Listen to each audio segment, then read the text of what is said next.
تجربه کسی که بعد از صبر کردن نتیجه خوبی گرفت. در 1 دقیقه یه روزی فکر می‌کرد تموم شده. دعا کرده بود، صبر کرده بود، ولی هیچی عوض نمی‌شد. هر دری رو زد، بسته بود. تا جایی که گفت شاید دیگه قرار نیست درست بشه.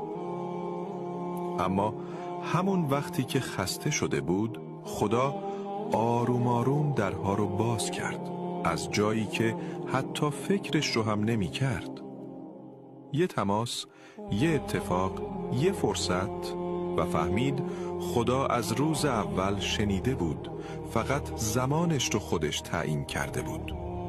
اون حالا میگه کاش اون روزا ناامید نمی شدم، چون خدا فقط داشت منو آماده می کرد برای بهترش. پس اگه الان منتظری، یادت باشه تأخیر خدا رد کردن نیست، آماده کردن دلت برای اتفاق قشنگتره.